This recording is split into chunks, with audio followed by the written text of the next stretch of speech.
mute the tab. There's a drink that didn't hold up. No, it's gross. Tab is gross. 1 calorie. It used to Tab, be tab, gross. cola. What a beautiful drink. Remember that song? I do. Is there Tab Zero? Would you try Tab Zero? There's no tab. There's no Tab Zero, is there? Let's just see if there's a Tab Zero. Zero Tab by Smashing Pumpkins. That's not the same. That's not what I wanted. Yeah, there's not. Tab is... No, there's 0 tabs. There's just Tab. You're missing out, Tab. I think there's just You're missing out. Tab drink. Okay. Tab. Yeah, Zero Tab drink. It's made out of, is it saccharin? What is it?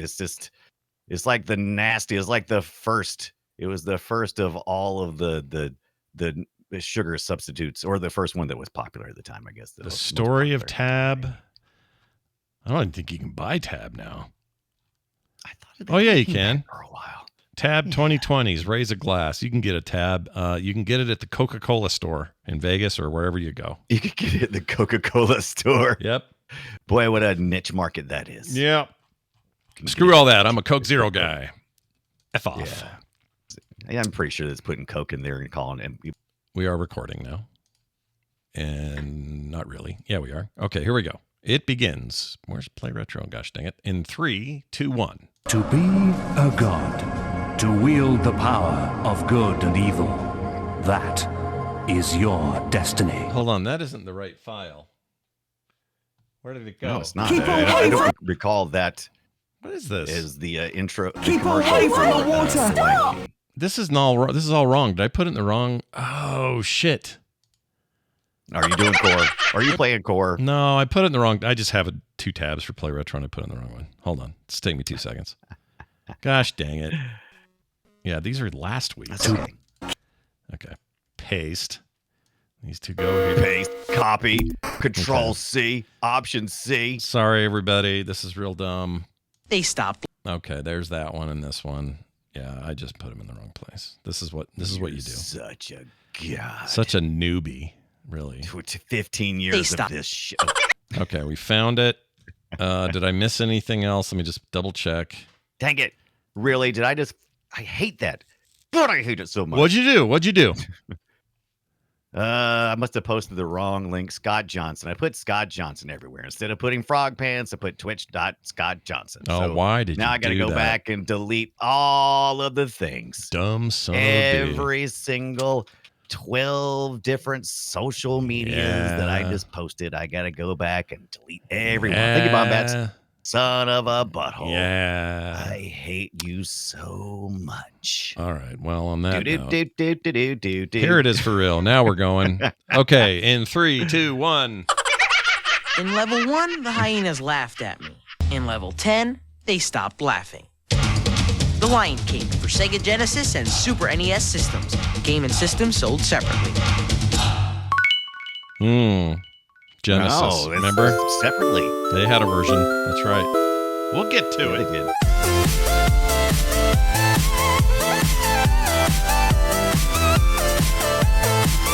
Hey, everybody. Welcome to Play Retro. Yeah, that's right. This is Play Retro. I'm one of your hosts, Scott Johnson, and Simba's serious about getting all bunged up in the second level to the point that players will rage quit and bring the cart back to Blockbuster before the weekend is out. Oh, well, I guess Scar wins again.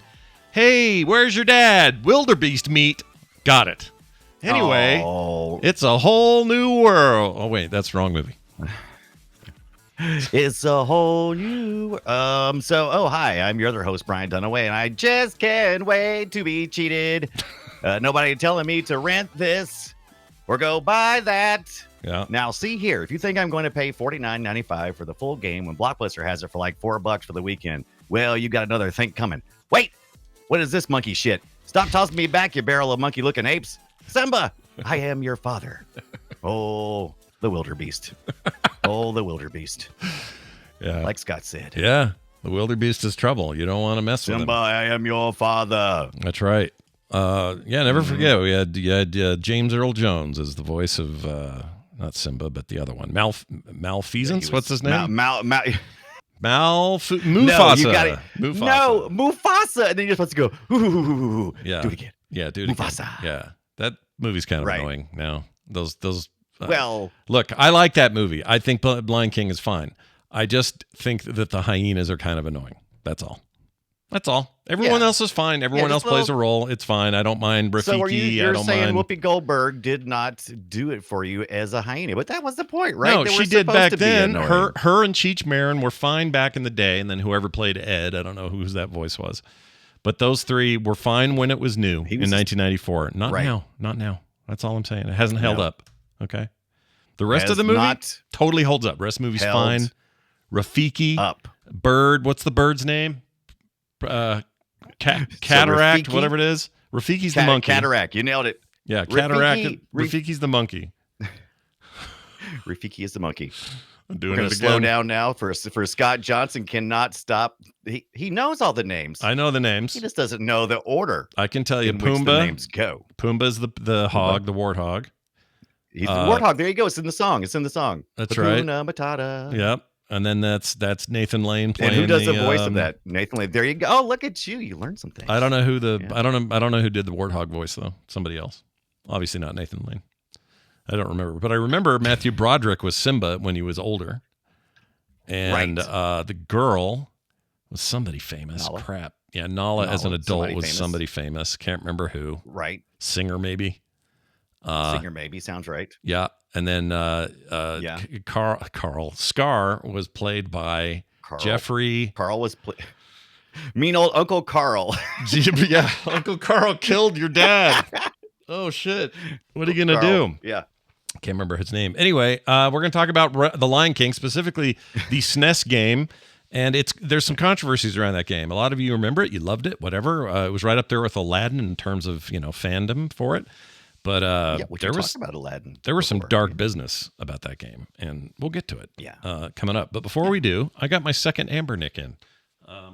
Wait, you have two Amber to the Nicks? Well, it's wrapped in a box because I'm giving this to my son as a gift. Because I just felt like doing it. Now I found that screaming deal on AliExpress. Yeah. And I was like, you know what? Time to get it in. That's right. So I brought it in, I wrapped it, I put a bow on it. I should say my wife wrapped it and put a bow on it. If you can't, I was about to say, if you can't see this, Scott is showing us this because I thought, he's going to give it. He's going to give it. He's going to give a gift to his kid. And how do you do that? You just walk up to him and go, here's a stupid thing. I don't know what to do with the box. Leave me alone. Here it is. Yeah. Scott's wrapped this thing up, and I'm like, immediately I looked, I was like, oh my God, Scott wrapped it up in this nice brown craft looking paper, maybe gold. I can't quite tell on the screen. Brown. It's like, it's got this it nice is craft red paper. You're right about that. Yeah, it's like it looks beautiful, and it looks like a nice piece of meat, and it's got a nice red ribbon on it and everything. And for just a second, I thought, wow, Scott has really upped his wrapping game, and I was like, no way did he do that. That's totally a Kim job. Totally a Kim job. A Kim job, like a skin job, really. Anyway, that's that. Like Kim did that, and it's got a little note I wrote. I can't read it on the camera, obviously. And I'm going to give it to him when he comes over this afternoon because I just feel like it's time for that. And also, that kid grew up with my handhelds, just played them to death. So it's a perfect gift for him. He'll love it. Very excited. Love it. Brian, what'd you get up to with your analog pocket and your whatnot over the week? Oh, so I got my, of course, a couple weeks ago, I got my analog pocket. If you're not familiar with that, it is a handheld device that's about the form factor of a Game Boy, but it's a lot newer and a lot nicer and got a nice backlit screen and all the nice new buttons and everything in it. But it does take Game Boy carts, and if you have an adapter, it'll take Game Gear and other handheld games of that era, and you can play it directly from there using your real carts, or you can do what I did this last week, which is what I was waiting on just a little bit. I wanted to see what the box experience was, and then I wanted to see what the Open FPGA experience is. That is a project that brings these ROMs to play as a FPGA. So that's what this device is. The FPGA is emulating real hardware, right? Unlike some of the other emulations where it's emulating in a software level. So here I am. I loaded it up. I've got my different cores on there. And this is how I played some of the Lion King games this way. I played the Game Boy and Game Gear games this way this week because I wanted to do something with a handheld, a D-pad and a couple of buttons. And I got to say, it's perfect. Yeah. It's pitch perfect, just like people promised. I have a friend of mine who's got, he's got a Retroid Pocket, which is Android type device, which is closer probably into relation to like the Amber Nicks that we have, but maybe a little more powerful than one he has. And he fired up the Lion King on his version and was making comparisons and everything. Now his did look a little bit more colorful, but mine was a little bit more accurate, and that's what I wanted. And so he said, "Yeah, it seems real snappy." That's usually the first thing everybody says, even though you can't. When you look at it, sometimes if you're just watching somebody else play an FPGA type device, just looking at it and then seeing them do it on another device, you're like, oh, what's the difference? It's all the same. Mm. But man, when you play it, there's just like this, there's like zero input lag. Everything just it feels tight. Mm. It's kind of hard to explain to somebody the difference between it. Yeah, until you've actually experienced that's the whole. it. That whole PGA lifestyle, man. And I don't mean the pro golf league thing. The FPGA, right? Yeah, the FPGA. That's what it is. Yeah.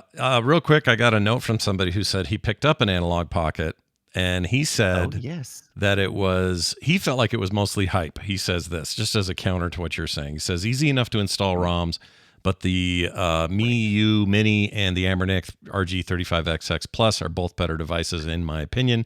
It sure looks sexy. Hardware and software feel cheap to use though. Just my 2 cents. Interesting. Yeah, so he was having a bit of an opposite experience with it. He wasn't as happy with it, but that doesn't mean now. Right now, the interface is pretty bare bones. Almost all FPGA products I've used, they're very bare bones. You're going to get a much better just navigating games, locating games. You're going to get better experience there. But as far as the hardware goes, this analog pocket is some pretty solid stuff. It's a good feeling device. I've had the Amber Nicks, and I've had different levels of of devices, including something big like a Steam Deck. And I got to say, the analog pocket absolutely feels like quality to me. Yeah, it feels from solid. what I can tell, it looks solid or is as good as anything. As good as any of the top tier stuff as far as that goes. He sent me a comparative photo of the screen size, and that was a little surprising to me. So I guess the analog is the true 3x2 or whatever the hell it is. Original Game Boy aspect ratio, right? And the other is the Game Boy Advance 4x3 ratio. So you give a little, take a little, I guess. But the idea with the analog pocket is, hey, we're going for the most authentic possible hardware experience and size experience, and so I think that's why they chose to go that way. But yeah, analog pocket is definitely, almost all analog products are specifically designed to be as hardware accurate as possible. And that may not be your jam. You may not give a poop. But I like how things feel, because if you're gaming for the first time and you've never played the Lion King or any of these games before, you may never notice any difference at all. Sure. But it feels a little bit sluggish to me when I play it on my Amber Nick as opposed to my analog pocket. And that's preference. That's just me.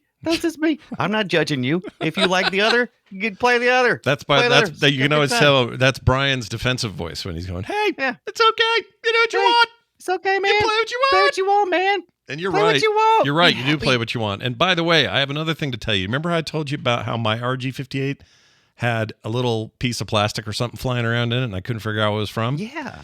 I opened it, and I had to wait for these tools to come in because it uses those star screwdrivers, and I didn't have a whole set, so I was missing the size I needed. So I ordered a set of those. They're like $9 on Amazon. No big deal. Picked those up. Came in. I'm like, sweet. Here's the one I need. Got it open. And it's a nice tight little design in there. I like what they've done mostly for the most part. Yeah. But anyway, I got in there and I shook it around and I'm like, where is this piece? It's not in the part where I've got it open. So where is it? Is it behind the circuit board? Do I have to take the circuit board out? So I'm starting to get frustrated. But now I don't even hear it shaking.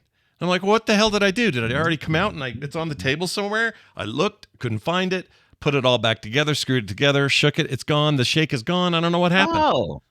I don't know what happened. The shake is gone. Yeah, that's the song I thought of. Sometimes you get lucky.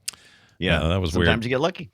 Well, anyway, there's our handheld update. It is time for us to get into today's discussion about 1994's The Lion King.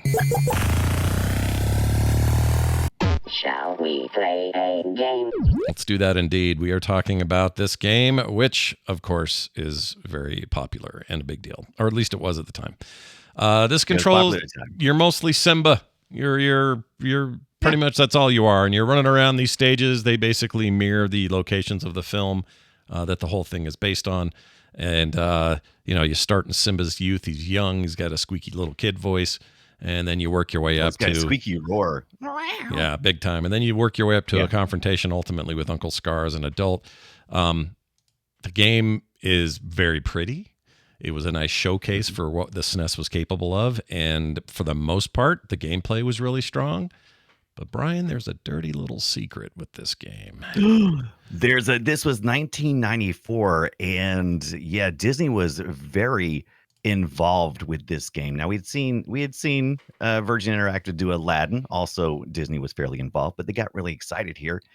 Westwood Studios, Disney, Virgin Interactive got together and they made The Lion King. And it was 1994, a different time indeed. What was our dirty little secret about this hard ass game that we remember for the SNES and the Genesis? Yeah, the hard part, you just mentioned hard ass. So yeah, there was this thing going on where they got in cahoots with Blockbuster to try to limit. So here's the problem with Blockbuster. Here's the whole concept that this is an issue. I'm sure there were meetings about this all the time. I don't know. I would love to have been a fly on the wall at corporate headquarters, but they were renting video games and doing really well as a video game rental solution. And back in this 8-bit, 16-bit days, games were not as long as they are today. They were, if you knew what you were doing and you were smart, I don't know, if you were just good at the game, you could rip through a rental in like an afternoon. You could beat it in a couple of hours and then you would return it. And that was it. You were never renting that game again, nor would you ever buy that game. And so they were like, well, we got to figure out a way to make it so if somebody rents this game, they don't beat it during the rental period. Yeah. We want to make them come back and rent it again because they ran out of time and now they got to keep playing it. How do we do that? And how they did it was making it unreasonably difficult to beat specifically the second level. It was really hard to a point that it was like obvious that they were trying to stop people from getting too far into the thing. That seems so devious to me. It seems so dirty. So let's get some backstory on this. So the Lewis Castle was the creative director, and he's talked a lot about this game since the time that it was released. As a matter of fact, a lot of the creators have went on to apologize to the public at large for making this game somewhat broken because it was this is what he said. He said it was critically important to Disney that they not get more than a certain percentage, the user, the game before one night's rental, which was like 7 or 8 hours of play, Castle said. He went on to reveal that the game developers got this information late in the process, which meant that they had very little flexibility in terms of game design. And particularly, he called out how the game's designers decided to make the monkey level, which is at the beginning or middle part of part 2, the most challenging. But if the players got past that point, they could easily be able to flow through the rest of the Lion King game. So when you get to the monkey tossing, there's a part in second level. By the way, the Lion King is all based on locations in the movie. Some of the locations got cut, but remain in the game. But it was all based on that kind of stuff. And there's a part that I don't remember in the movie where you're jumping around on trees and there's monkeys and they're in different trees and they grab you and they toss you. You can make those monkeys toss you in a different direction by landing on bird nest to them and roaring, and that puts them in a different direction. So it's an environmental puzzle. You gotta figure out how to make the monkeys pass you to the next part. And as you can imagine, there's no instructions in the manual that say, here's a hint on how to get past this part. No, you're going from the first level, which is pretty darn short. It's just platforming, left to right platforming. Yeah, very basic, not hard, not difficult. You go from left to right, you get to the end, and you're done. Yeah. And you're done. You kill a hyena, which is a pain in the ass. And then you get to the second stage. You get to play a little bit there. You learn how the monkeys work. And then you jump on some giraffe heads. And then next thing you know, you're in the hellscape that is the barrel of monkeys monkey toss. All right. And so that's maybe even for a kid who's playing this 8-10-year-old playing this game. That would be very frustrating because they're trying to trap you in that area for close to 8 hours. If that gives you any clue of how hard this would have been back in 1994 with no manual. This thing came out along just about basically about the time the movie released. Mm-hmm. And so, you were out there by yourself. And this was all in the name of sticking it to Blockbuster Yeah. and the video game rental market. Yep. Yep. Which There's a sucks history there because too, you by the could way. buy this game and I owned it, right? But they didn't make the second level any easier. Like I wish there would have been a rental only level where they could do this tomfoolery and get away with it and say, well, this is just the rental. If you have the game or buy it retail, this isn't that. This isn't that. I wish they would have done that. I would have felt less cheated by the system. That pissed me off. Exactly. A lot of people feel cheated. That's the reason why the creators came out. They were very disappointed because they love games just like we do, and so they were very disappointed they had to stick it to these young gamers, especially. And so, but there's a bigger story there with Nintendo and how Nintendo had really fought really hard to try to get video game rentals out of Blockbuster. Luckily, the software market was able to. They were ahead of the curve. They were able to before it was well established that rental places were renting out that kind of stuff.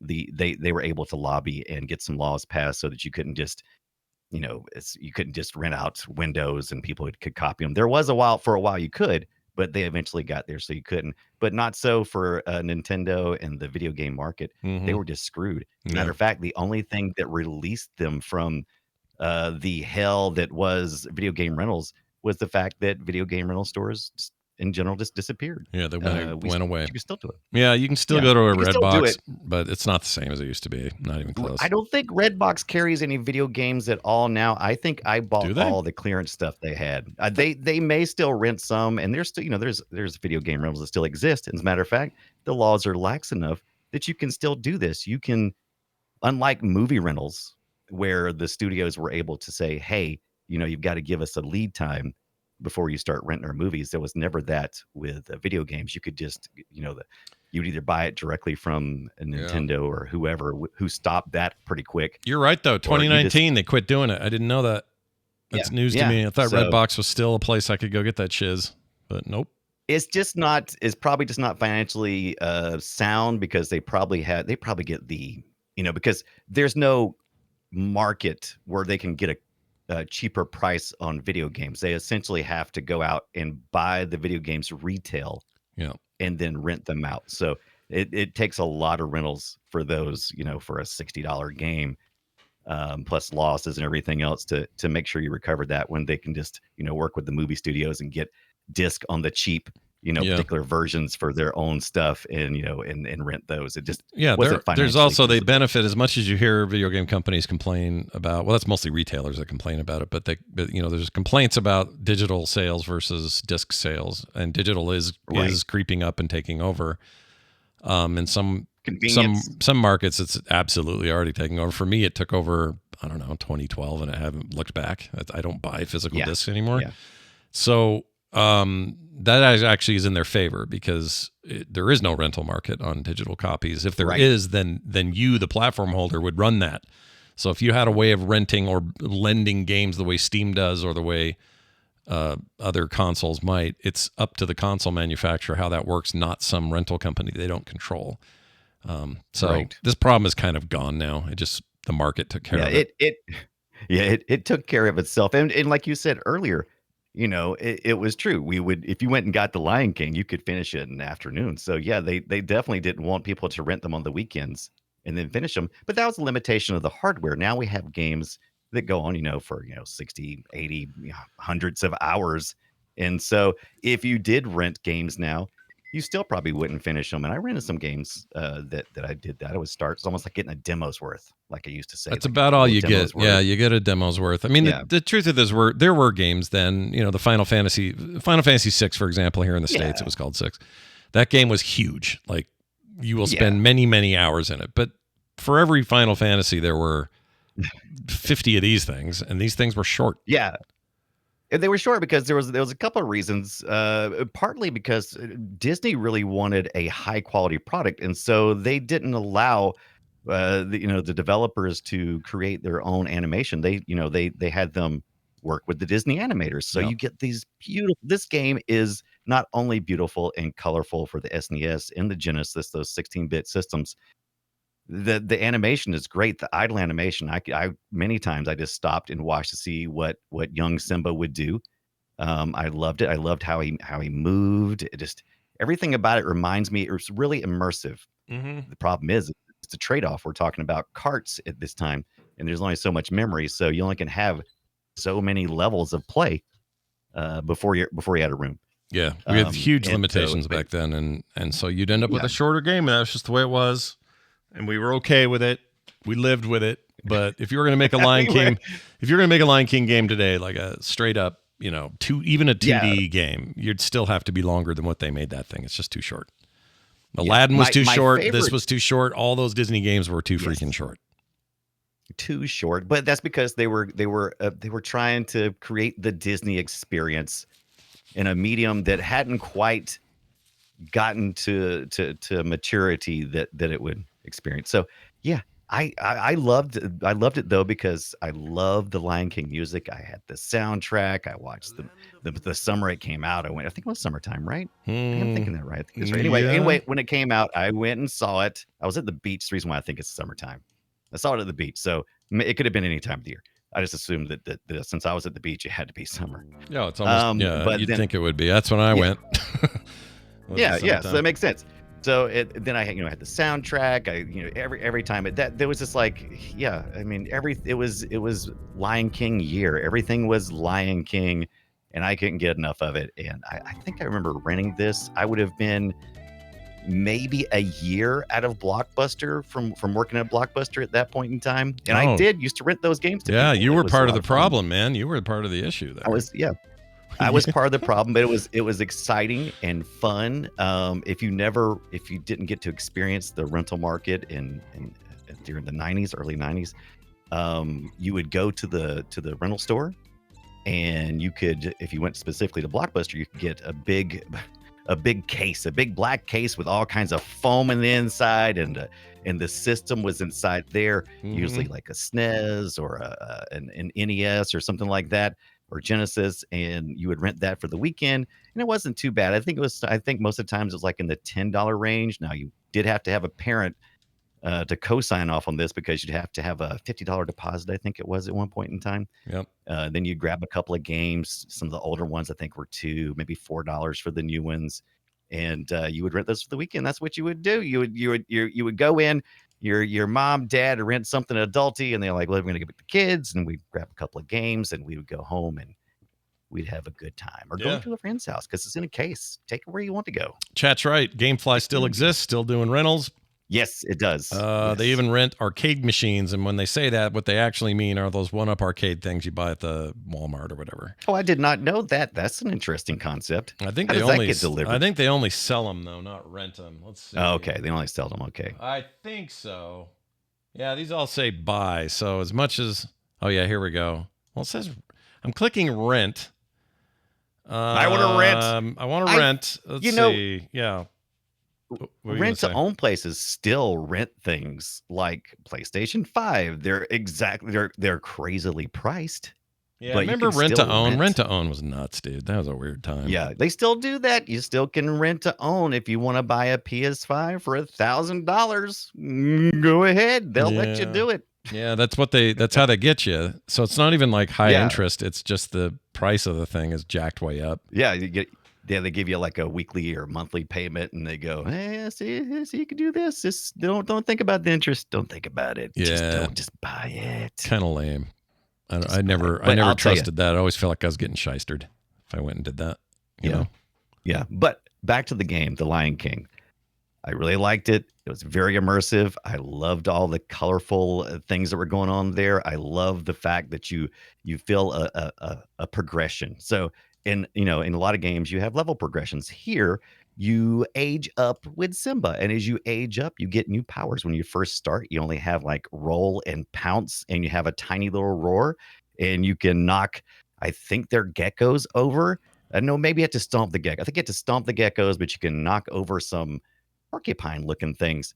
I don't remember this being exactly in the movie. No, they but make a lot of that adjacent. shit up. Yeah. It's adjacent. They have bug stuff in the movie, and then they expand on that Yes. here. You got to avoid these. There was Black no Widows exploding bugs though, Scott. If you No. jumped on they did do the little Hakuna Matata eating the bugs thing, but I don't remember them jumping on a bug. And then if you don't double jump out of that stuff really quick, you get blown up. I don't remember that. Yeah, I don't either. Do you Also, I remember? don't Yeah. remember bugs. I don't remember spiders taking Simba off screen for 3 seconds. I don't understand what that's about. That's so creepy. Yeah, that's weird. That's so creepy. But man, yeah, this puts the P in platforming though, because there is a hell of a lot of platforming in this game, and I couldn't quite figure it out because I remember playing it, but I was a little bit older to be playing this.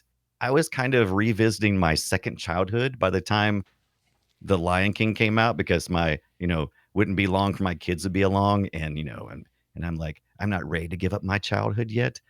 And so I remember thinking, this is kind of simple in the repetitiveness of it, but it's also really ass hard to platform between some of these things, because you got to have some really tight timing, much more tighter than something like a Mario game.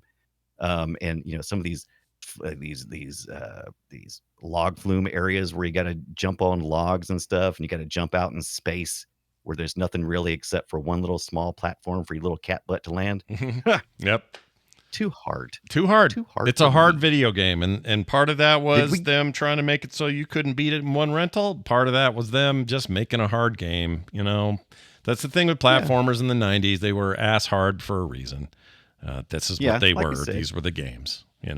That's how you made a game longer. I mean, if you made it easy to platform, then you would be done in a minute, and you'd be all mad, and then your parents would be mad, and they'd be banging on Westwood Studios' front door, wanting to know why they robbed your child of their joy. Well, the good news is, if you had a Game Boy, you could also buy this game. It's a black and white, old monochrome looking thing, but actually kind of looks all right visually. Sort of surprising how good the Game Boy game looks. I think it looks all right. I don't think it plays very good, but I think it looks okay. Wrong. Scott's wrong. I agree. I disagree. You can't see this. If you can't see this, let me explain it to you. It's black and white. Yeah. Took all the color out of my Lion King. Well, yeah, come on. that's Lion the point, King is though. all about color. But it's a Game Boy. Of course there's no color in it. This is the deal. Just don't do it. Just make that decision. Go, look, this is going to look like ass. Do not put it on the Game Boy. It's just not there for the technology. Let's wait until the Game Boy Color comes out. Don't even bother. Why All are we right. putting this on Game Boy? Fair point. But for a kid, if Right. there was a kid out there who's like, well, all I got is the Game Oh, Boy. yeah. Well, then you have your favorite Disney movie freaking adaptation. Okay. Here. Do you, though? You Can do. you even tell he's a lion? Yes. It's not that You bad. even- Like, it's impressive for Game Boy It's- standards. Let Let me describe it to you. Okay, imagine you got a pretty good copy of The Lion King on VHS or something. Let's just say everybody's had a copy machine, right? All right, so you've gone and you've got some artwork. You got color artwork of The Lion King, and you take it down to the library and you run it through the Xerox about 20 times, and then you take that and you Xerox it again, but you do it in black and white. That's what you're looking at. Okay, You're but looking that's at what this- you're describing is every Game Boy game ever made then, because that's what Game Boy was. This is how it worked. So if you had No, but Batman on, but the if you had characters- Batman on your Yeah. Nintendo Entertainment System and it was in full color, the Game Boy game would be Batman in black and white. That's just what you had. That's But what you did. Batman, but there's a big difference here. This is a very organic game where you've got rocks that are very organic and characters that are very, three-dimensional. The Batman games were like sprites. They were just, flat sprites. He was in the city, got a bunch of squares and stuff. Yeah. That's fine. Yeah. But when you're like trying to do all this pixel shading and stuff, to me,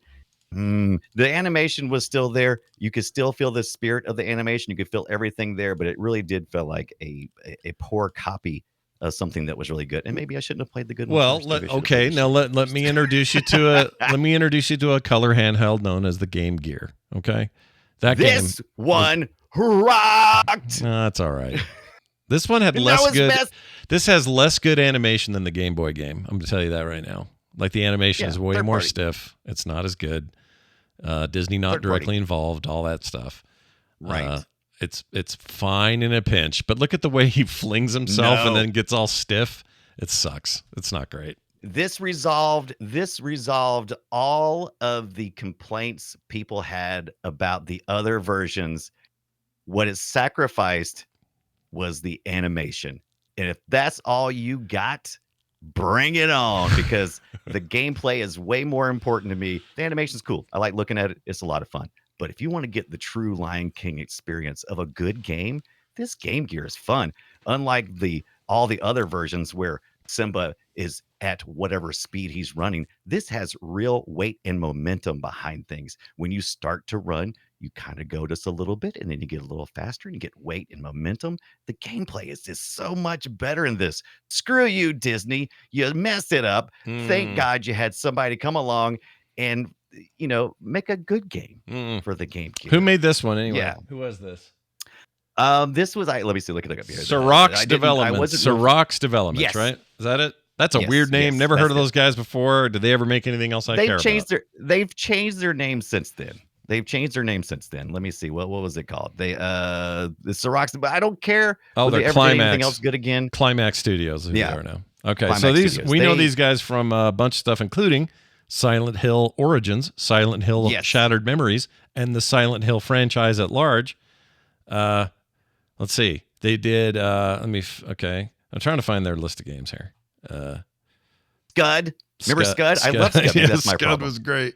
Maybe that's my problem. Let's see. They published a number of VR titles lately. What are they doing now? Let's see. The studio would then later be acquired. Okay, Keyword Studios now owns them as of 2021. So they got sold, and who knows what they're up to now. Yeah. Anyway. Oh, and see, they kept the spirit. Matter of fact, this is even better. Look at this version. So in between each of the levels, I don't know if it happens at every level, but I definitely between the first and the second level, you have this area where Pumbaa has to run back and forth and catch grubs and bugs as they fall from a high. Yeah. And here it falls all the way from the top.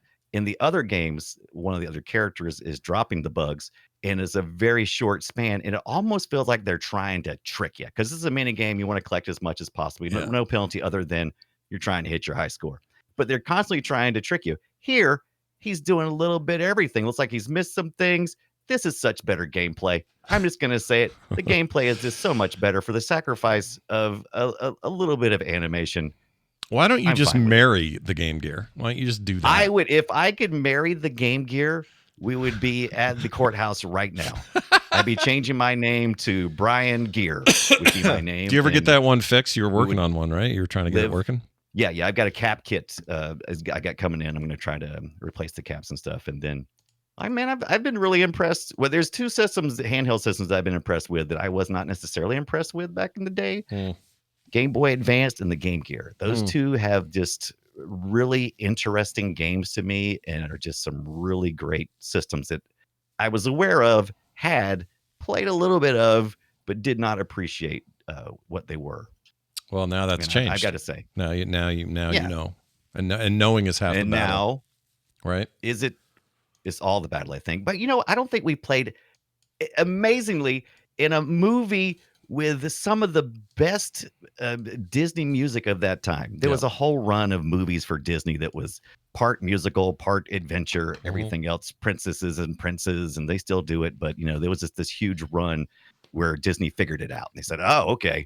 Little Mermaid weren't really good. Yeah, they kind of owned it, too. Nobody else was even close to that. Yeah. No, nobody was. Everybody was wanted to bite on that after a while. But yeah, we haven't even played any of the music. The SNES Genesis version music is phenomenal. That crap that came out of the Game Boy, I put a link in there. I can't wait to be king. They murdered it. I don't know if you saw that. I'll play it here. Let's see where you put that. Oh, there it is. You want to play the good stuff first and then give them the bad stuff? No, I'm going to play him this. I'm going to play him the good stuff. Let's play this. This is the one you put in there for that. I just need to turn it up. Here we go. Okay, this is the Game Boy, by the way.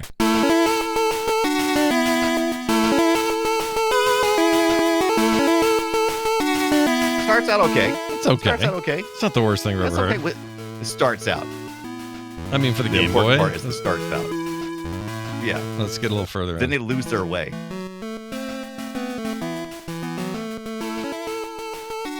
I don't know. It's all right. It's okay. You keep hitting the good parts. I'm telling you, there's parts there that goes. All right, try this. It's terrible. Yeah, I don't know what that is. That doesn't sound good. I don't know if that's beyond that part of the song. All I know is there's parts of I Can't Wait to Be King that just turns trash. It's going along well. Or like can't wait to be king. And it's kind of like just the same song, but it gets weird. How about the SNES game? You see this? It's okay. Little flutes and horns. It's just jungle music. Yeah, it's not from the movie though, is it?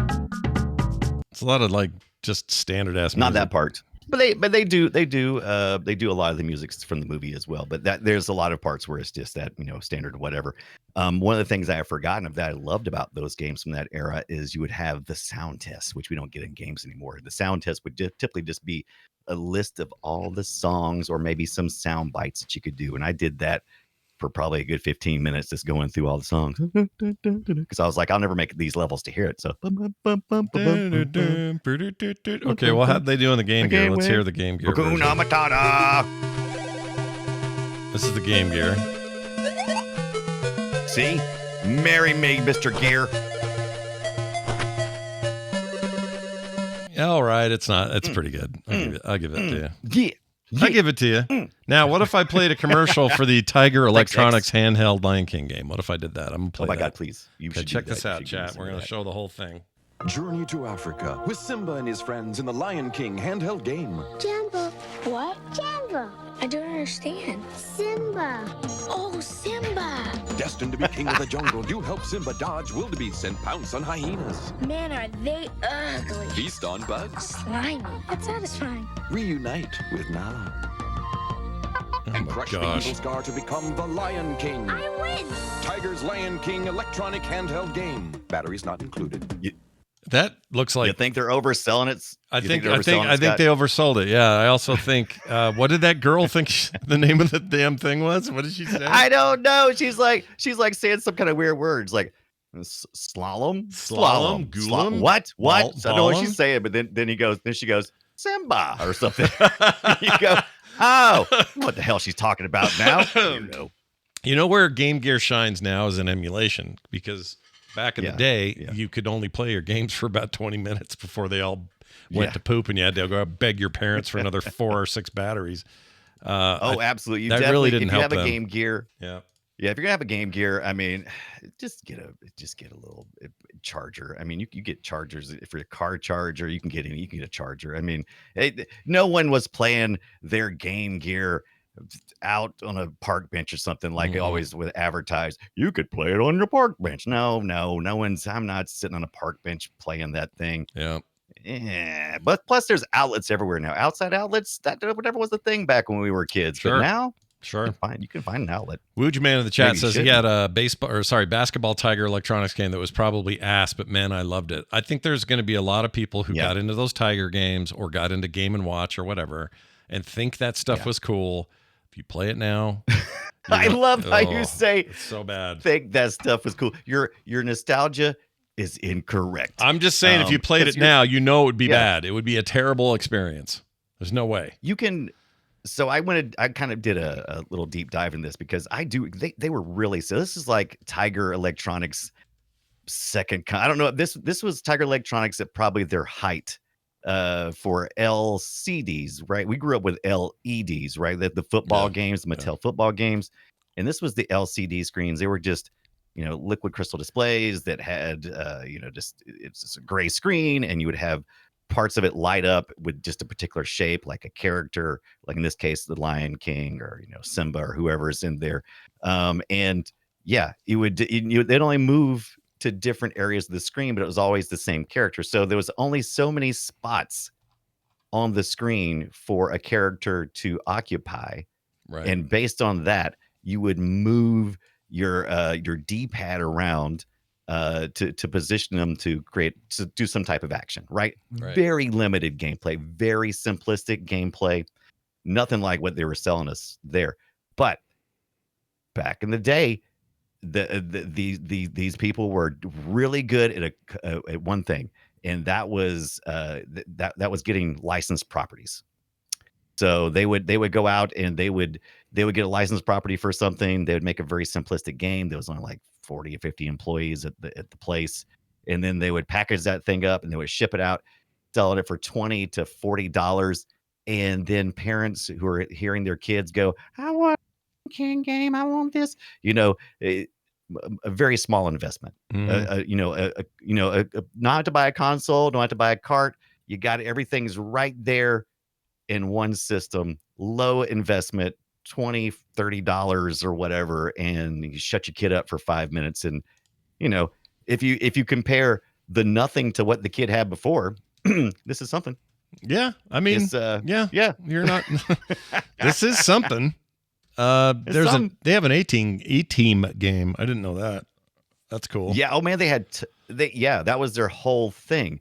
That was their whole cash incentive, was to go, let's go license something, make a game out of it. This is early 90s. We didn't have when a lot of these things were coming out, we were right about to have the Game Boy. So when you were telling these companies, well, we can put your property in the kids hands, and then they'll be a fan or whatever. And it's a really low risk, really low investment, and they sold lots of these, and you would get one of these birthdays, Christmas, and just when you need like a $20 or $30 gift, boom, there you go. Yep. Look, Billy likes the Lion King. Yep.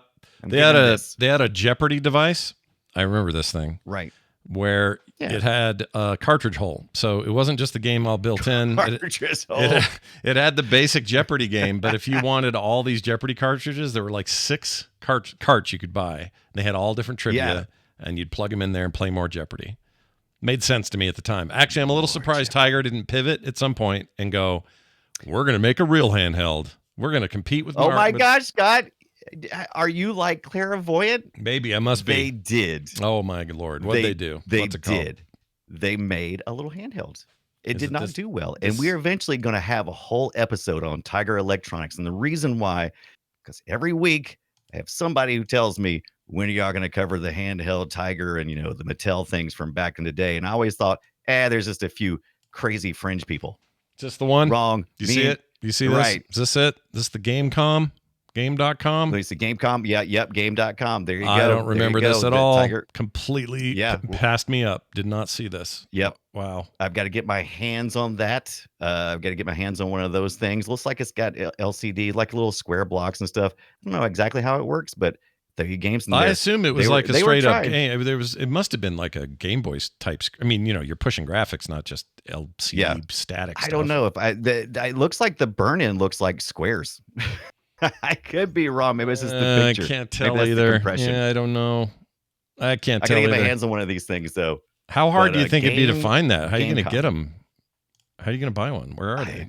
I'm sure they got them on. I'm sure I'm going to be able to find one. And that's been one of the reasons why we haven't done a show, is because in the past I kept going, how are we going to do this? Because we can't emulate it. We'll have to have like X number of games to be able to do it. And they're pretty simple games. So we'd probably want to do multiples at a time. There's actually archive.org has a whole collection of Tiger Electronics where people have ported them over. You don't really emulate them as much as you dump the data and you port them over and they play in that. So, and there's also RetroArch has a core for it. I've never looked into it, but I found it very interesting. This is all kicked off because me and Scott do something called the Tadpooley Feud on the morning stream, which Scott does with Brian Ibbett. Yeah. And I show up and we play that. And this week, pretty high on the board, higher than I thought. So people's favorites, the handheld game system was Tiger Electronics. Fell in there, right? Crazy people. Those Mattel and insanity. I understand when kids only had what they had. I get it, but woof. Like in retrospect, freaking woof. By the way, eBay, $100. Go get one. $100. $100. Well, we'll see what we can do, and we'll have to reach out to the community and see if anybody could loan one or whatever we could find out to maybe. Yeah, maybe one of you have one of these. I would love to see it. Now, from what I can tell, this was a real game player that just was ugly black and white, like no backlit. Just and And the one you're showing looks like it got beat up pretty good. I can't tell. That thing saw the inside of a pocket a lot. Oh, you mean the hairy? Yeah, the hairy outsides of this thing. Yeah, dude. Yeah, somebody loved that thing, boy. 100 bones, and it's yours. They have another group here that I lost it. I don't know why I lost it. And to describe it for people, it's just it's almost more like a Game Boy Advanced style format. It's a little wider than it is tall. The D-pads on the left side of the screen. You got 4 face buttons, maybe a start, select. Oh, more buttons than that. But yeah, the action buttons are only going to be 4. And it comes with these little carts. And there's a stylus. Like a cart you would get. What's the stylus for? Yes. I assume the screen had some kind probably of pressure tapping. thing. Yeah, like PDA. This is a bit like the PDA era, right? Yeah. Early PDA stuff, Palm, that kind of stuff, probably. Yeah, probably, if I had to guess. Yeah. Some people in the chat are, don't buy this. Don't do it. It's for research. It's not for like, I'm going to find great joy in this. I mean, I'm looking at Jurassic Park. Did that say Gamecom Internet? I think one of those cartridges says Gamecom Internet. I love dead technology. And boy, I don't think anything could be more dead than that. That's like Sega Channel stuff, man.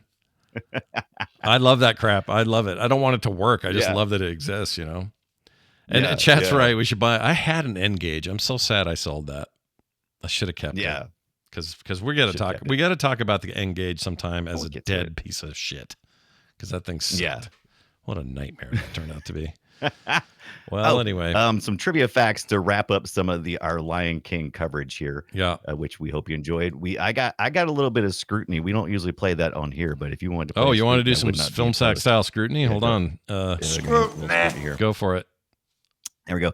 It says, according to video game facts, vgfacts.com, one of the entries there, all supported by people who visit the site. The monkeys featured in the Simba's Pride level, originally threw obvious feces. Oh, throwing feces? What? However, Disney requested this was removed from the final release. Oh. Well, here's my final release, Disney. No, I don't. I don't care about that so much, but I always love hearing about when game developers put in funny stuff and then they have to take it out. I think that's funny. I would be curious to how it actually went down, because obviously Disney's not going to request it. Disney's going to demand it. And from all the interviews I saw with Lewis Castle, creative director, they worked very tight, hand in hand with the Disney animators, and even to the point that the animators were upset that you know how when you jump and in air, sometimes your character can do a second double jump. Yeah, they didn't like the fact that Simba could turn directions in that second double jump. So why? Because it was not a realistic motion. They would not be pop. Boo-hoo! It's based on a cartoon. Give me a break. If it makes the game funner, then who cares? Yeah, more fun. That's why I love the Game Gear one, man. I'm telling you, got the animators out of the way, booted them to the. I don't know how they got away with it. They boot them to the curb, and it was like, we're gonna make a good game. Would you call that the monkey poo? Would you call it feces pieces? Would you call it that? Oh, feces pieces. I love it. Yeah. By the way, also in the game, they took some. Disney wanted the game people to remove some of the scenes in the game because the scenes were removed from the movie. This game was being developed at the same time as the movie. That happened a lot back then. The co-developing of your game with your movie was a way common thing to do back then. Oh, totally. Because you had to, because it took that long to get it done. And so they did fight the fight. So you will see things in The Lion King of scenes and things that don't quite jive up with the movie. Is because they said, if we take that out, you pretty much got no game. Yeah. If you want to know game, let's do it. Yeah. Let's rack it up. Rack it up, baby. Rack it up, baby. But they didn't. Woo. Well, good for them. That's your look at Lion King. Don't ever think of it the same. It was a big screw job, everyone, but still fun. Still fun game if you can get past that monkey thing. Just go read a guide on the monkey thing and you're fine. You'll get through it. Oh man, we didn't get to talk too much about it. But I did want to talk. I remember it being a Blockbuster. The thing that Nintendo was the biggest fighter against the game rental market. Yeah, they hated it. They had the most to lose. They had the most to lose at the time. And as a result, they were always looking for a way because they couldn't get it done through the legislature. So they went and they were just watching Blockbuster. And Blockbuster used to, if somebody lost a manual, which happened a lot, Blockbuster decided to start photocopying the manuals. Oh, right. So Nintendo got Blockbuster on a technicality because those are copyrighted, baby. Now, yeah, gotcha. Yeah, it's like And getting so, what's his name on tax fraud. Who's the mobster? The famous Al Capone. They got him on tax fraud instead of murder and everything else. Yeah, yep. So they were watching him closely. Got him on that, but then Blockbuster pivoted and said, "Oh, we're sorry. Here's our little fine." And so then Blockbuster started writing their own manuals. And I remember a little bit about that. Those weird manuals we would get in. It's like, what? Blockbuster's like, fine, we don't need your stupid manuals. We'll make our own. And I was like, wait a minute. That means somewhere up in the higher echelons of Blockbuster at some point in time, somebody was getting to play games and write game manuals. And I'm like, how did I not work my way up to that position? Yeah, where were you, man? Where was you? You stopped just short. You were like in the Red Vine upsell department, and you're almost there. You just about kissed I was the handing next out. level. I was handing out balloons. We used to do that. Really? Helium balloons. What for? Just to say, hey, thanks for being here. For the kids. It was a freaking party, man. Blockbuster was a party atmosphere. You can't understand how exciting it was to go to a Blockbuster on Friday night to try to find a stinking new release for everybody else got there. Everybody in you in town would be in there. It's brightly lit, bright colors, movie trailers going on, about 10 different CRTs up in the sky. It smells like popcorn and candy, and there's this party atmosphere. You're coming in, and you got a guy greeting, "Oh, hi, welcome to Blockbuster. Hope you're having a good day." Shh. And I blow up the balloons and tie it up and hit it to the kid and go, "You have a great day, kid." Yep. And man, it was a different time. Go find your 13-year-old brother who's staring at all those sexy movies he can't rent because his mom won't let him. That's the Blockbuster I remember. Taz says he was a Hollywood video kid. I was split. I go back and forth. I do, whatever was available. We didn't get a Hollywood video until a little later on, and by that time it was that was a Sony deal, right? Sony owned them or something. All the ones I saw were in front of Walmarts, so I always assumed they were tied into Walmart somehow or another. Let me look at this here. I don't know. Okay.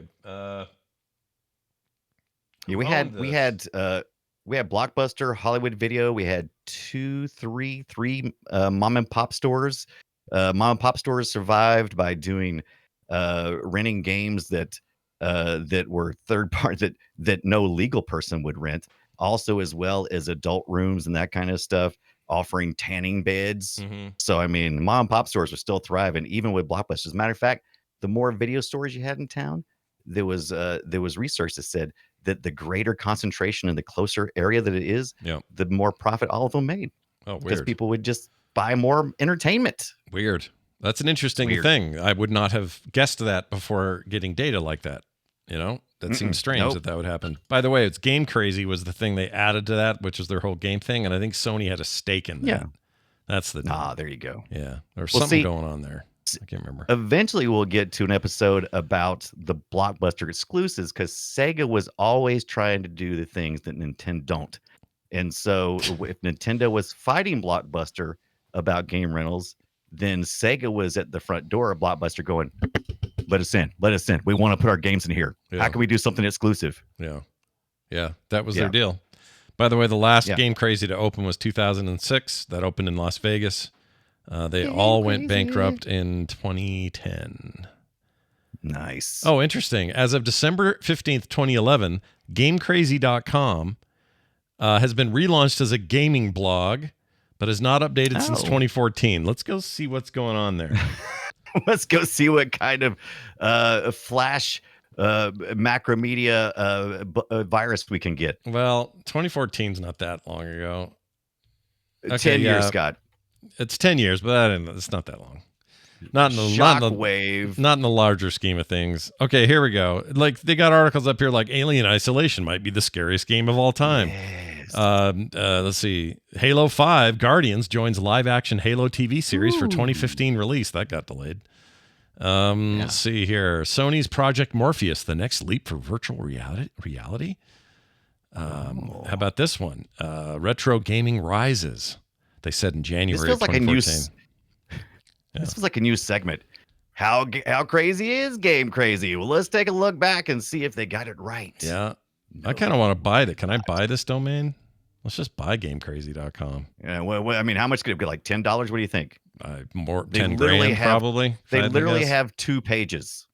Yeah. I mean, obviously they've wound and they down. both point to the same content, just in a different format. No, okay, it is different. Yeah, and if I click the article, right, it doesn't go anywhere. Let's see. No, it doesn't. How about it does. It finally does did. Anybody on crazygame.com? Crazygame.com. For a hot second, I owned, and I had to get rid of it because it was too big. For a hot second, I had a Game Crazy outside sign moniker that you would have up above the store. Oh. And I had a friend who got one because he knew somebody who was in the closed down one, and they were getting rid of all this stuff. And he's like, hey, I got the whole outside sign. Do you want it? Like the light thing and all that? And I'm like, yeah, dude. And I put it in here, and it took up so much room, and I never did shit with it. Kim's like, we got to get rid of this. So we did. I think we could go buy Blockbuster Video probably for $100. What do you think? Let's do it. Can I get that sign? I want a big one, though. Big one. Like big ass Blockbuster Video.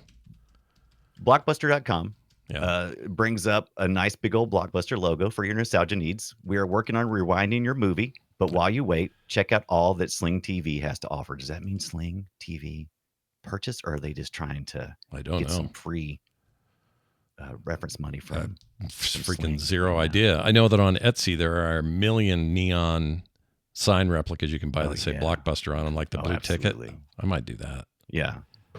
I mean, look, like I said, it was a party atmosphere. It was all, you know, the bad feelings you have associated with going to the dentist. Yeah. It's just the opposite for Blockbuster. It's nothing but good feelings. Oh, I can get a fake Blockbuster membership card for $4 on Etsy. That used to cost you a credit card. Oh, I mean, dude. come on. I know, right? Oh, I used to love laminating Blockbuster cards, man. That was my favorite thing. We'd print your little card out and put it in the laminate machine. Yes, you did. You were a fan. Yeah. Ooh, there's a VHS lamp. Like it's all like lights inside the tape. Dude, there's some cool stuff on here. I may have to get that. Stuff. Yeah, look at this, chat. Cool. Check this out. I'll show them right quick here. Look at that. LEDs inside the lamp. Yeah. How big is this? Hold on. Is there a video? There is. Okay, it's just on a desk. But look at that thing flashing and stuff. You could have a little that's way cool. Party. Wow. Yeah. You're right. In your pants. You're right. It was a party atmosphere. It's a party, man. All right, time to move on to guess our game. It's a game we play, damn it. Destroy it. The way it works is what I'm trying to say, is we tell each other the platform, the year, the genre, and the publisher. And then we play audio from an old thing. And we have to try to guess what it is. We have 3 questions each. And once we're done with our 3 questions, we either have it already or we have a final guess. If we don't get it right, then we suck. If we get it right, then we're great. Yeah. And then in between time, there's a lot of stalling. Yeah.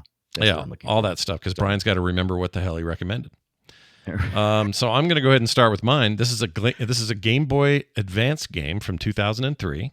Oh, all right. 2003. Interesting. Side-scroller action game is your genre.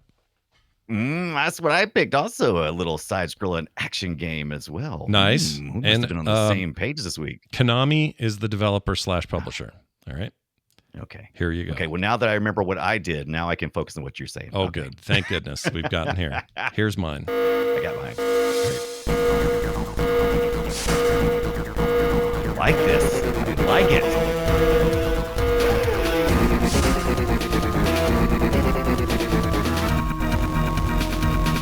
Okay, here comes some gameplay. Soundtrack kicks ass. That's some. I don't even want to guess. I just thought I was enjoying the music. It's really good. It's also a very good game. I would put it in the top 30 GBA games. It's not like, drop dead the best thing ever. Too. There's some punching. Definitely some side-scrolling action. Punching. Yeah. Side-scrolling action punching. Give you a little more of that. When we say side-scrolling action, let me get my first question out of the way. Let me narrow it down just a little bit. Go ahead. Is this a like a shooter / beat 'em up? kind of, a little bit of no shooting, a little bit of both, or do I need to dare it down further? No shooting is what I'll say. It's like a beat 'em up. Okay, so it's a beat 'em up. Okay, yes. You might have some projectiles, but that's not the main combat mode. Yeah, that's the main. You might get a power up here or there, maybe, and then that's right. Okay. Right. Is this based on an intellectual property that is not a video game? No, this is based on an original IP, although I will say to help you a little bit, it is sort of derivative of some other games like it. I'll say that. Okay. Both in theme and action type, okay? I'll say that. Okay. Oh, I was wrong about developer. Yes. I told you it was both Konami. Konami published it. Developer is Hudson Soft, if that helps. Okay, so Hudsoft. Okay, Hudson Soft. Okay. That doesn't make much of a difference to me. Konami and Hudson Soft were working tight back then anyway. So 2003. Interesting. What was I doing in 2003? Okay, this might help you. Back. I don't know. It's another tiny note. In Europe, it had a different name. Okay. Than it did in America or Japan. Japan and America had the same name, translated name. But Europe had a different one for some reason. I know why. I'm hearing a lot of sirens too, so I'm thinking maybe this is some kind of let's see, is side-scrolling action. I'm hearing some punching, a lot of beat 'em ups, hearing some sirens. This feels like a cityscape kind of a thing. Game Boy Advance 2003. Konami, Hudson Soft. Is this some kind of no? You said it wasn't like RoboCop. It's not like an intellectual property outside. It's mostly for this, so it's going to have to be something inside. How about Advanced Cops? Advanced Cops. Is that your guess? Yes, absolutely. Advanced Cops. Let's find out. They took a play on the name Advance, and they went with Advanced Cops. Is it Advanced Cops? No, it's not. This game is called Ninja 5-0. And Ninja 5-0, never played it, never heard of it. It's Sounds great. Amazing. It's a fantastic game. Now, the reason they called it different, they called it Ninja Cop in Europe, right? Ninja Cop. The reason they called look at me. Yeah, but the reason they called it Ninja Cop in Europe was because there's no 5-0. That language means 5-0. nothing over there. Yeah, doesn't mean nothing. That's an American thing. Yeah. Exactly. Look at me. Yeah, look at you. I was reasoning. Yeah. I just would have never had picked Ninja 5-0. There's just such an obscure name. I would never guessed. Yeah, this is not the kind of game that you've even seen. It's Did you rare. Say it was Ninja Cop? Ninja Cop in Europe, yeah. Ninja 5-0 here. Okay, I might have been able to, just guess Ninja Cop, but yeah, the other no way. It's basically Shinobi on steroids. It's just kind of crazy. You can fire. You have a sword. Yeah. You can fire on people, like close range, like fire abilities. The animation's amazing. The music's insane. It's like kind of legitimately rad. I like this game a lot. Rolling Thunder meets Shinobi is kind of what it. There's a bit of that. Looks like more advanced. Yeah. Props, by the way, to Tondagosa in the chat. He nailed it earlier. Got the name. Guessing it. Yeah, good job. You never heard dude. of this game, so that's it. It's worth playing, very dude. Fast. Worth playing. I'm gonna play this tonight on my new Ambernick. Yeah, it's really good. Game Boy Advance has got a library of stuff that the library is bigger than I thought, and it's really good stuff. It's because the GBA rules. A lot of treasures over there. GBA rules. Yeah. All right, Brian, I'm going to play yours. Tell me what it is in the categories that we give each other. What is it? Okay, so we got some action, but this is definitely not. This is definitely not Ninja Cop 5-0 type action. This is more like fantasy action, but okay. it is for the Sega Genesis Mega Drive. Mega Year is 1992. Mm-hmm. And the publisher is Sega. Okay. So Sega joint of some sort. Here we go. Whoops, wrong one. Here we go.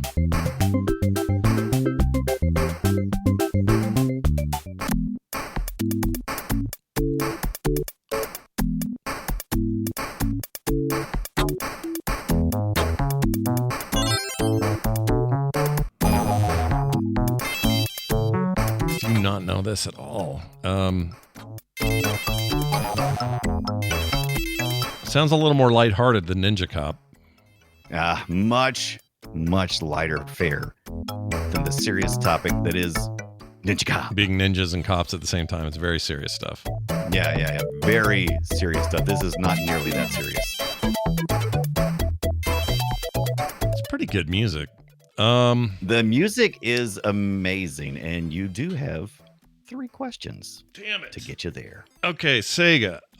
Is this a... Sega.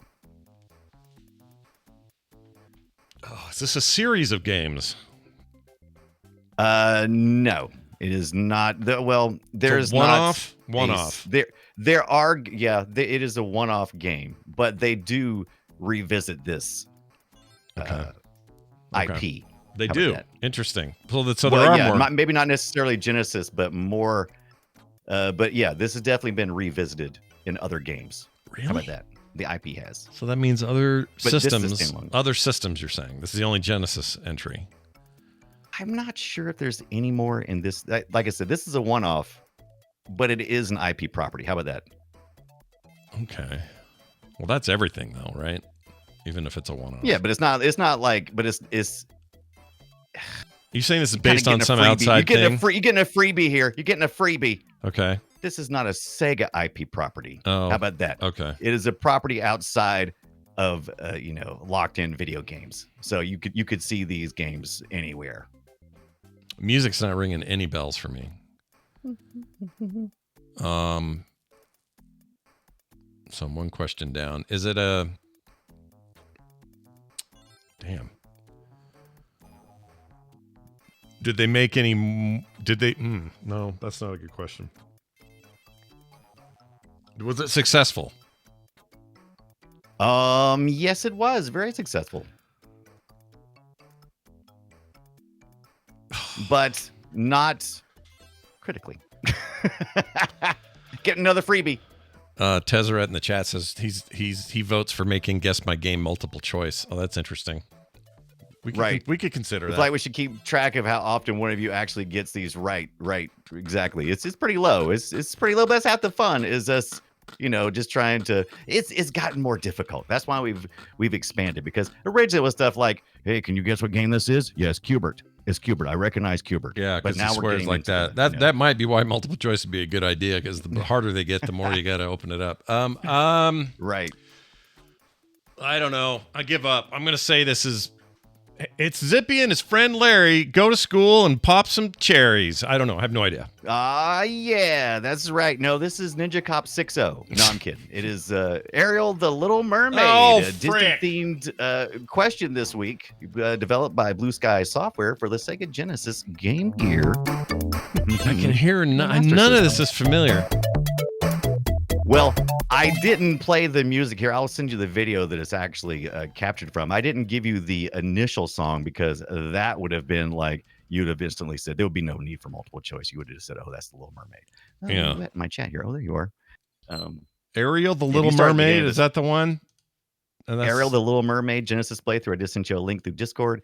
And if you start the video up, I mean, you'll pretty much plop right into now I remember this. Under the sea. Didn't we talk about... I think we talked about this game. Oh, yeah. Didn't we? We did. We did. went over had this talked with about this something. game What was the context, though? Yeah. What were we talking I about? don't remember. It's probably Disney games. Maybe talking about sharks. See, I was Talking a about musical note. Sharks. I think I was thinking of, well, whatever. When I see a game like this, I go, oh, I'd rather play Echo the Dolphin. F this weirdness. Yeah, I'm not playing this shit. Yeah. All right. If you were an Ariel fan, If you're an aerialist, I understand. Let's Yeah, hear some of that Ariel, music yeah. here. I think we got some at the top.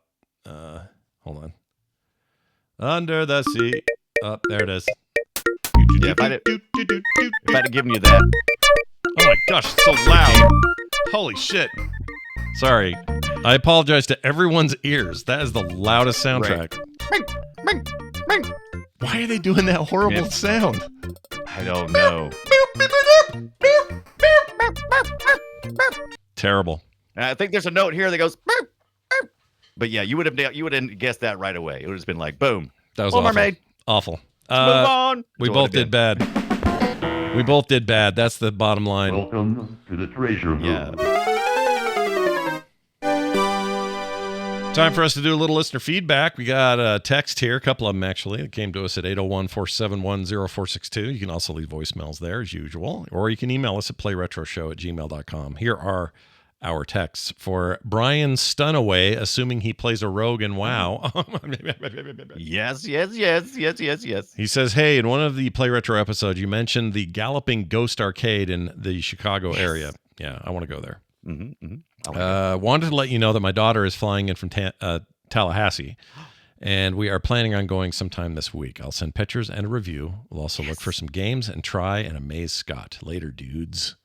Oh, that is awesome. Hurry that up and send your stuff, dude. Idea. Text those pictures. I can take them as text, so you can send them to that same number, and I would love to see how it went. I assume he's done now, or it's this week maybe? Might be this week. Yeah. I'm very excited. Galloping Ghost competes with a couple other arcades in the country that keeps kind of going, we're the largest arcade in the country. And they're always like trying to one up each other. And I would love to go there. There's a great amount of history too with arcade games in Chicago. It was the hub for a really long time. And man, I would love to go. And just imagine getting to go with one of your kids. Oh, yeah. That's dude. Amazing. Can you imagine that? Yeah. I would love to go with Nick to something like that. Maybe we will. Yeah. Father-son trip. Have to figure that out. We got one more. Ghost. This is, let's see. This is about the Sonic episode that we did. He says, this is without a person that did not leave their name. He says, with Sonic and Knuckles plus any other game, the no way screen is a ruse, or was a ruse. Okay. You can push some button combo to get a randomized 3D sphere level. I used that to get good enough to get both sets of emeralds, became hypersonic, and see the quote-unquote real ending. Oh, yes, right. That's the thing they didn't want you to see. This is what all of the developers, they hate you for telling this secret. But yeah, that's cool. I didn't know that. But you're right. So the 3D spear levels, I don't know if you remember when we did that one, you would run around and you would, it was like a big ball, it was like a sphere, and if you hit the pinball things, you'd bounce. If you avoided them and got the blue ones, or the reds, would turn blue, and then you got the blues, or something like, I don't remember what it was. Yeah. It's bad. It's not a fun hypersonic. It's not a fun video. I don't like that mini game at all. No, and you're thinking, oh, that's not so hard. But the thing is, it's one of those eternal runner things. What is it? It's not eternal runner. What do you call it? Endless runner. Infinite runner. Endless runner. Endless runner. Yeah, that's it. Endless runner. He just starts going. And he starts moving. You can't stop him. It's so annoying. This is the reason I don't like any Sonic interstitial level stuff. They're all bad. Yeah, they all try to be 3D and they're not. They all try to be fun and they're not. And they all break so hard from the normal gameplay that they just piss me off. So if I could go to Sega and say, hi, Sega, what's up? They'd say, do you have a complaint, sir? I'd say, I have one. Quit putting weird shit in your Sonic games, okay? Just play Sonic. Knock it off. I kind of like the original one though, the one where the screen rotates around and you're kind of stationary and it just kind of rotates you around and you're rotating the screen. I kind of like that. That one's maybe okay. Magical. It's maybe okay, I guess. Sparklies and things. I just don't. I like Mario's method. It's like, oh, I'm in a place where there's a ton of extra coins. Let's try to get them all. Yeah, and the music changes and you fall and you're like, oh, what's going on? Oh, I gotta get coins. Yeah, I don't mind that. That makes sense in the world, but you're like, now the world's 3D and you're in a big tube. Why? Remember all those things you learned in level 1? Forget them. Forget them. This is a whole new video game now. Anyway, thanks for that text. You can send those again at 801-471-0462, and we look forward to it. Ludicrous kill. Holy shit. It's time for the Unreal Report. As you know, we've had nothing but growth in our retro Unreal play, and hundreds of you have joined the Unreal tournament and 2K4 stuff over the last 3 weeks. We'd like to thank you for your jibs, and your jibbing and gibbing. All right? Yes. It's the gib that just keeps on jibbing, is the way I say it. Yes. That's exactly what I would have said. Are these the most updated top fives, or are these old? If you click on the links, that will give you the actual live data. This is over on GameTracker.com. We're tracking both servers. And if you look for Play Retro servers over on GameTracker.com, you can see the same, or you can go to RetroGib.com. There's links there. But yes, this is the absolute most recent standings up to the minute. I'm in fourth place in both servers. That's crazy. Yes, you're a very fourth place player, and I think I'm like 9th on one and 6th on the other. So yeah, you're doing all right. Shock effect on 2K4. You're creeping up my butthole there. Yeah, I'm doing my thing. I'm trying to get a little closer, trying to practice a little bit. I think tonight we're playing 2K4, right? Is that what we're doing? That was the plan. That's the plan. If you're down with it, are you kidding? I'm so ready. Let's Yeah. go. My arm doesn't hurt today, so Good let's hurt shot. it. Let's get my arm hurting. Oh, good. Anyway, there's a lot going on over there. If you want to be a part of that part of our community and play some old Unreal and find out the ways to get it, if you don't happen to have it in either of these games and cases, you can go read all about it at retrogib.com. Brian did a bunch of updates. It's awesome. So We updated UT2K4 information. So now you have a full from beginning to end on how to possibly acquire it, how to install it, set it up, get on the server so you can play us, like Scott said, retrogib.com. Huge thanks to Wabbit Magic, who you know what you did. Yeah, we know what you did, and we're happy you did it, but we know what you did. Yeah, that's right. We know what you did. And thanks to Don't Blink over on the Discord server, who hit me up earlier today and said, I don't get some of this Linux stuff for installing the patch. And I'm like, I don't know. And I took a look, and by the time I got through looking, he'd already fixed it, and he figured out how to do it. And so I took the information he gave me and I put it on. So you hate Linux people. You guess what? We didn't forget about you. You're still covered in there. We forget about you. Here's the good news. I think this is great news. Next week, we are covering one of my favorite series of all time for for anything, but I'll say a Game Boy Advance game, but also just for anything. I love Advance Wars, and we're going to talk about Advance Wars. Probably talk about Advance Wars 2 as well. Kind of the state of where it's at today, but that original game and why it's so damned important to me, and maybe hopefully a bunch of you. Now, I found out something today.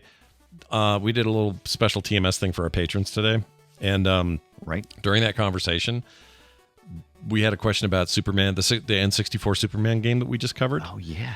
And the question was, and the trivia question was, do you know what the full name of the game was? And neither of them knew it.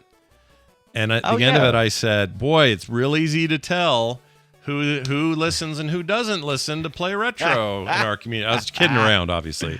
But what they both said to me was, they both said the same answer. They said, well, I only listen to the ones where you guys talked about a game I played or I'm interested in. If it's about a game I didn't play, I skip it. So if that's the case, if y'all are skipping the episodes based on games you didn't play, that's dangerous information. Brian and I are going to take that information. We're going to figure out a way to make it so you can't miss no matter what we talk about. You're not gonna like what we're gonna do. You're gonna love it. You're gonna love it. You're gonna fall on the floor and rub oil on yourself. It's gonna be amazing.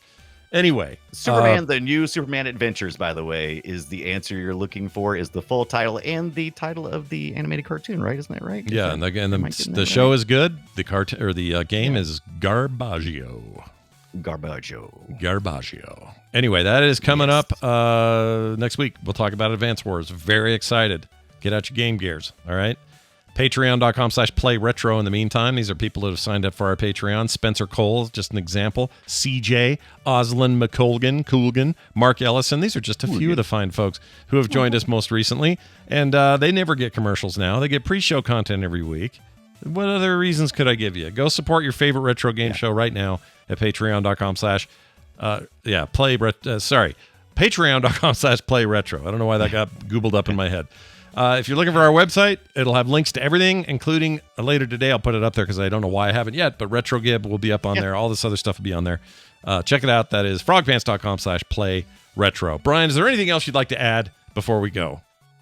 Yes. Hakuna Matata. Oh my gosh, that is a great idea. Get yours today at hakunamatata.com.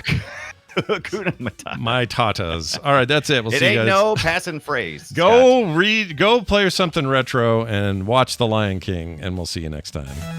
Yes.